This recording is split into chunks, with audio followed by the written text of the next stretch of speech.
I worked on Emmerdale and bosses told me to make major change during audition exclusive. Anthony Quinlan, who played Pete Barton in Emmerdale, has opened up about his audition process for the ITV soap and what bosses asked him to change. A former Emmerdale actor has spoken candidly about landing his role on the ITV soap and the adjustments he was required to make in order to secure the part. Anthony Quinlan is best known for portraying Pete Barton in the long-running drama for 7 years from 2013 until 2020, when the character chose to leave the village and start a fresh chapter in Liverpool. The much-loved character featured prominently in a number of compelling storylines, and Anthony has shed light on what the audition process was like and what it was to work alongside his on-screen family.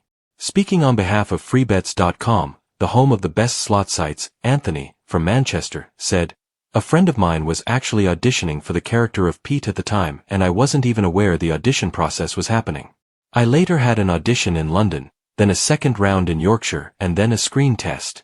I think there were 5 of us left for the first screen test and I got a call later that afternoon and they said, 'We really like you but we need to tone down the mankness, you're far too mank for a Yorkshire TV show.' They called me back to audition again over the weekend with another actor, so I had the weekend to work on being a bit less mank, which I think I managed, although it did creep back in once I was on screen, and I auditioned again on the Monday and a couple of days later I heard I'd got the role. I was over the moon. What a great show to be a part of." Anthony went on to recall his first day on set, expressing that he feels so privileged to be part of one of the most iconic Emmerdale families in the soap's 5-decade history. He said, "We were actually on location on the first day. Kate Oates was the producer at the time and she was absolutely outstanding. Her ideas were so original and she really brought authenticity to the show, using real locations.